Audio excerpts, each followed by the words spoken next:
Hello there, and welcome to another installment of Sycamore Tree Segments. My name is Tom Diffee, and I'm a writer and director with Sycamore Tree Theater. Today we'd like to show you a scene from a recent production of a musical called A Light in the Attic. The show was produced in November of 2016 at Cedar Park Church in Bothell, Washington, and the clip we're going to play is from the second act. Now, just let me set the scene for you just a bit. John McPhee is the owner of a handcrafted furniture manufacturer in the year 1899, at the turn of the 20th century. He is the latest in several generations of McPhees to own and run this business. But the company is currently going through an economic downturn, and John finds himself in need of a bank loan to keep the company afloat. Now, the watchword at this time in our history was progress. Progress, progress, progress. It was widely believed that human ingenuity and progress would solve all problems and lead us into a bright, shining future. And the bank's loan officer, Vernon Wellstone, is a fervent adherent of this belief. Now, John is not opposed to progress, but he also believes in old-fashioned values and the superior craftsmanship of handcrafted furniture. But Vernon Wellstone won't give him the loan unless he modernizes with machinery and lays off many employees. After an earlier confrontation, Vernon returns to the McPhee home on Christmas Eve to continue his conversation with John. Instead, however, he runs into John's Aunt Letty, his crazy old aunt, who seems to believe she's Queen Victoria. What follows is a somewhat comedic scene in which Vernon begins to just possibly question his assumptions, and we begin to wonder if crazy Aunt Letty is really quite as crazy as she seems. Now, the song you will hear during the scene, written by our brilliant composer Steve Richards, is actually a reprise of an earlier song called Progress. It was sung by Vernon as a testimony to the wonders of human genius and all the great inventions from that time. This time around, though, Aunt Letty jumps in with a few ideas of her own. Let's take a look. Oh dear. Someone ate all the cookies. Oh, getting old is so unpleasant. Now, what was I doing? Oh.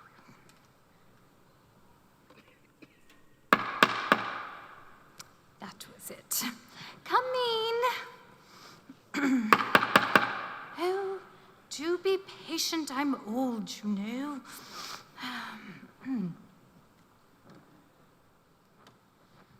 Is Mr. McPhee here? Yes, he is. Come in, please.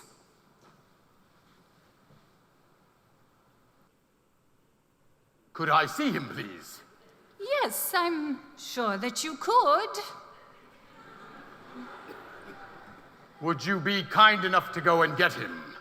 You're that man from the bank, aren't you? I am Vernon Wellstone, yes. The one that is the cause of all the trouble. I would hardly say that I am the cause of the trouble. Oh, and who would you say is the cause of the trouble? Well, it's not a who, really. It's a... What? Exactly. Exactly what? Well, I don't know exactly... What? You don't know exactly what? The cause of the trouble. Yes. Yes, what? I don't know. You don't know what? The cause of the trouble. I thought it was you. I told you, it's not a who, it's a... What? Exactly. Exactly what? What? No, not this again. Not what? No. It is a what? What's a what? The cause of the trouble. I don't know, don't you? Yes. I mean, no. I don't know. Well, don't you think you should know before you go around and start causing all this trouble? I told you. Who are you, anyway? You may call us Victoria. Victoria? Oh, well. Victoria, may I please see Mr. McPhee? Oh, he won't be able to help you. He thinks you're the cause of the trouble, too. I told you, I am not the cause of the trouble. Progress, my dear. Progress is the cause of the trouble. Wouldn't you say that progress is a good thing? Well, certainly. Well, then how can such a good thing be the cause of all the trouble? I don't know. Perhaps it's not progress that's the problem. Perhaps it's... What? No! No! I am not doing that again! What I was going to say is perhaps it's people standing in the way of progress that are the problem. Now, will you please just go and get Mr. McPhee? Oh, well, I am sure he'll be along presently. Do you know that those problem people are his good friends? That he will have to put out of work if he follows your plan? Well, I'm sorry about that. Are you? Are you sorry because of something you did to them? Or are you sorry because you can't help them? Or are you simply sorry because you have to know about it? I don't know. I'm just sorry. It's the price of progress. Oh, there's that old progress thing again, causing problems. Are you sure it's such a good thing?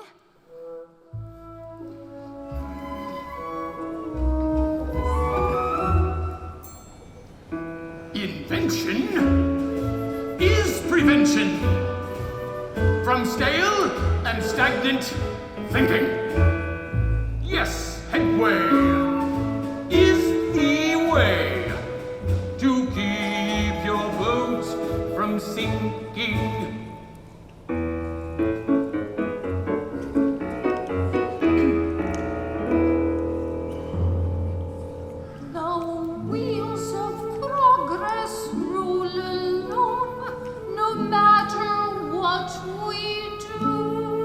True. Up till now, I've climbed aboard the train that's cold. It's new. Shoo! But what if you find that train has been on the wrong track all along? I'm not sure how, but she could be right. No. No.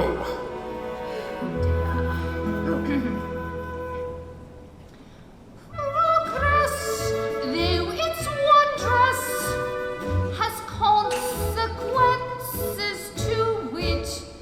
For instance, I heard that the invention of the Tootsie Roll was from a mistake.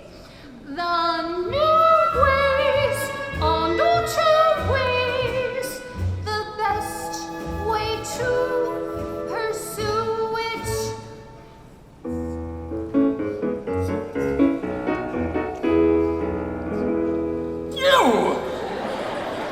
You've heard the mother of invention.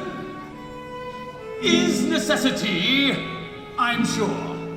I once was a mother.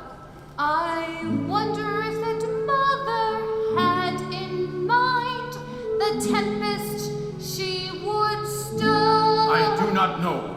Now, don't get me wrong, but I'm thankful for each gadget and gizmo made. Like the automated banana peeler? Have you begun to see there's more than money and the open trade? Does progress, though it's wondrous, have its plus and minus? Now tarry and be wary. Yes, I know, Your Highness.